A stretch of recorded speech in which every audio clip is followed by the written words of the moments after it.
Good morning, everyone. So, today we are going to discuss the first chapter, that is cell, the basic unit of life. Okay तो इस chapter में हम सबसे पहले start करेंगे from the introduction, that what do you mean by cell, cell होता क्या है. ओके जो हमारे लिविंग ऑर्गेनिज्म होते हैं वो किससे बने होते हैं, क्या फंक्शन है सेल का, और इसकी डिस्कवरी कैसे हुई थी. ठीक है, सो यहाँ पे मैं एग्जांपल लेती हूँ हाउस की. Just as house made up of bricks, हम सभी को पता है जो घर होता है वो किससे बना होता है, ब्रिक्स से बना होता है. ठीक है, तो इसी तरह जितने भी लिविंग ऑर्गेनिज्म होते हैं, ठीक है, बेशक वो एनिमल्स हैं, प्लांट्स हैं, ठीक है, और हम ह्यूमन बींग्स हैं. Write down animals, plants and we human beings. ठीक है, वो सारे किससे बने हैं, सेल्स से बने हुए हैं. Okay so just like houses किससे बने, ब्रिक्स से बने, तो हम बोलते हैं कि जो ब्रिक्स है that is the basic structure of a house. ठीक है, बेसिक कंस्टिट्यूएंट है जिससे हमने, बेसिक स्ट्रक्चर यूनिट है जिसपे हमने पूरी हाउस की बिल्डिंग क्या है खड़ी की है. ठीक है, so we call it structural unit of a house. Okay so उसी तरह जो हमारी लिविंग ऑर्गेनिज्म में, जो लिविंग ऑर्गेनिज्म होते हैं वो किसके बने होते हैं, सेल्स के होते हैं. ठीक है, इसी कारण से जो सेल्स होते हैं उन्हें हम क्या बोलते हैं, structural and functional unit of किसके, लिविंग ऑर्गेनिज्म के. ठीक है, अब देखो फंक्शनल यूनिट इसे क्यों बोलते हैं, क्योंकि कोई भी फंक्शन है जो हमारी, जो एक ऑर्गेनिज्म परफॉर्म कर रहा है वो किसकी हेल्प से परफॉर्म कर रहा है, सेल्स की हेल्प से परफॉर्म कर रहा है. ठीक है, सो जो सेल्स होते हैं they can exist independently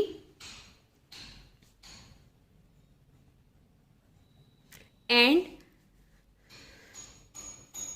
help us to do life processes. जितने भी हमारी डेली लाइफ के प्रोसेसेस होते हैं उन्हें करने में ये हमारी क्या करते हैं, हेल्प करते हैं. ठीक है, तो जो लिविंग ऑर्गेनिज्म की बॉडी है, मतलब अब देखो जो फर्दर सेल्स में टाइम आते, ऑर्गेनिज्म में टाइप्स आते हैं, that is unicellular and multi cellular. ठीक है, अब यूनिसेलुलर वो ऑर्गेनिज्म होते हैं जिनकी सारी बॉडी एक सिंगल सेल से बनी होती है.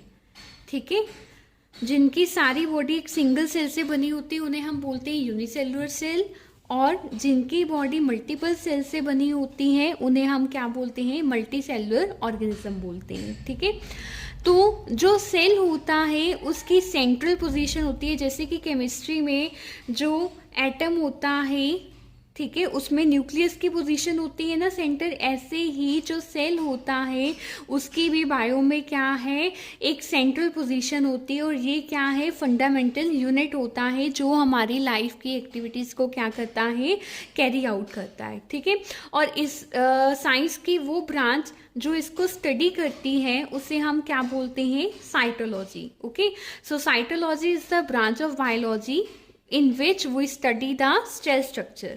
Okay, write down, it is the branch of biology in which we studied cell structure. और आजकल साइटोलॉजी को हम सेल बायोलॉजी बोलते हैं. जो इसका न्यू टर्म हम यूज़ करते हैं साइटोलॉजी का, इसे हम सेल बायोलॉजी बोलते हैं. ठीक है, सेल बायोलॉजी होती है, इसमें क्या है, हम वेरियस टर्म्स जो सेल से रिलेटेड होती हैं, उसके कंपोनेंट्स, उसका स्ट्रक्चर, ठीक है, वो सारी चीज़ें क्या है डिस्कस करते हैं. इसमें हम क्या डिस्कस करते हैं सेल बायोलॉजी में, terms related to cell, their components,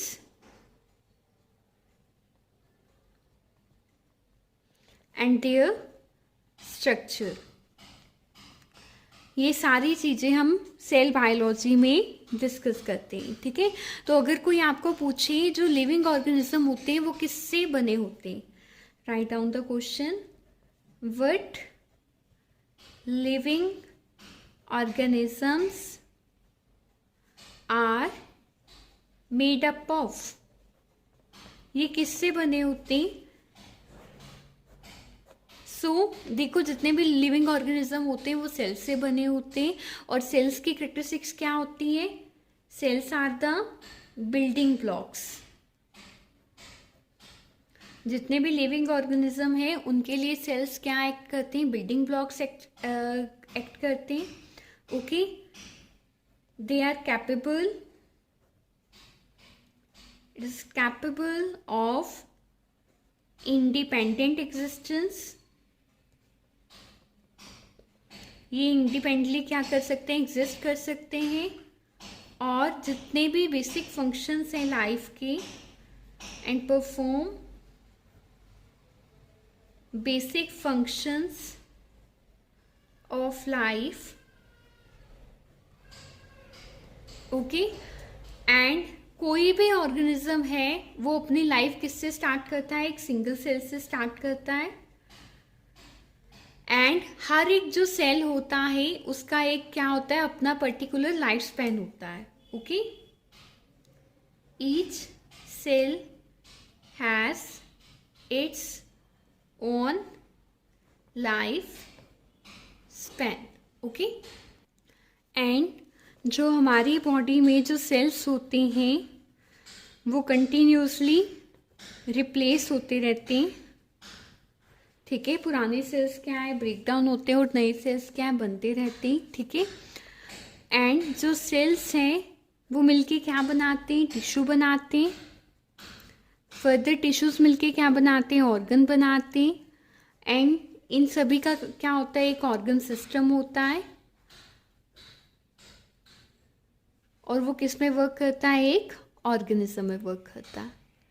okay, so these are the main characteristics of cells. Okay, next we discuss discovery of cell, कि सेल का डिस्कवरी कैसे हुआ था। तो सेल का डिस्कवरी तभी पॉसिबल हुआ जब इन्वेंशन हुई किसकी, माइक्रोस्कोप की। ओके, जो फर्स्ट माइक्रोस्कोप था that was developed by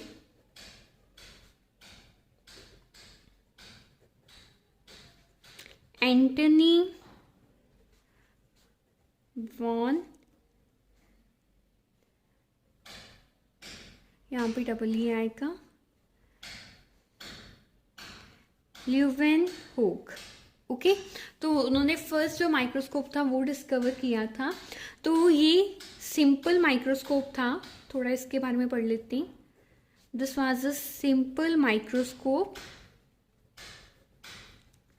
and इसकी इम्पोर्टेंस क्या थी, इसकी कैरेक्टरिस्टिक्स क्या थी, it was able to magnify things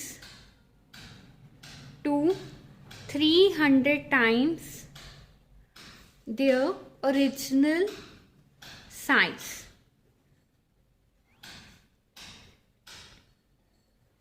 So इसका बेसिकली ये जो मतलब जो भी ऑब्जेक्ट का साइज होता था, जो माइक्रोस्कोपिंग ऑर्गेनिज्म उनका साइज होता था, उन्हें हमें 300 गुना क्या दिखाता था, ज़्यादा दिखाता था, ठीक है। तो उसने ये सबसे पहले माइक्रोस्कोप यूज़ कहाँ पे किया था, he used this microscope to see the blood cells in the capillaries of foot web of frog,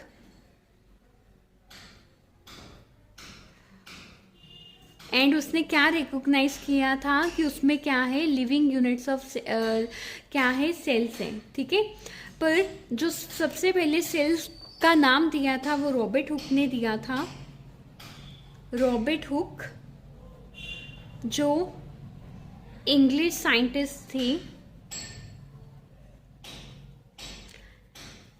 इन्होंने कंपाउंड माइक्रोस्कोप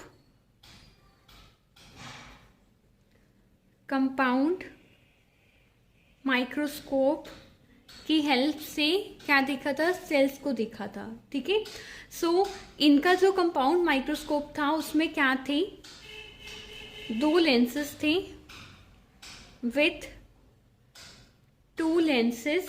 ओके, ये 2 लेंसेज हेल्प क्या करते थे, to observe the different objects. ठीक है, तो उन्होंने क्या किया था, एक स्लाइस ली थी, he observe a slice of कोक, और उसको किसके अंदर देखा था, माइक्रोस्कोप के अंदर देखा था। ठीक है, तो उन्होंने क्या पाया कि जब उन्होंने देखा तो उन्होंने क्या पाया कि अंदर क्या है, स्मॉल बॉक्स लाइक स्ट्रक्चर बना हुआ है। ठीक है, उन्होंने इन जो स्मॉल ब्लॉक्स लाइक जो स्ट्रक्चर था या हनीकॉम्ब लाइक स्ट्रक्चर था, उसको क्या नाम दिया था, सेल नाम दिया था। ठीक है, अब देखो जो कोक उन्होंने लिया था, कोक होता क्या है, कोक होता है dead bark of a tree. Okay, means इसमें जो सेल्स हैं वो एक बार तो लिविंग होते हैं पर उसके बाद क्या हो जाते हैं, डेड हो जाते हैं। ठीक है, तो जो रॉबर्ट हुक ने ऑब्जर्व किया था वो डेड सेल ऑब्जर्व किए थे। ओके, एंड जो वर्ड सेल है, ये Latin word, it derive from the Latin word cellula, जिसका मतलब क्या है, स्मॉल रूम। ओके, तो रॉबर्ट हुक वो फर्स्ट थे जिन्होंने सेल की डिस्कवरी की थी और इसे नेम क्या दिया था, सेल दिया था। कब दिया था, अराउंड 1665। ओके, रॉबर्ट हुक के बाद 1674 में एंटनी वैन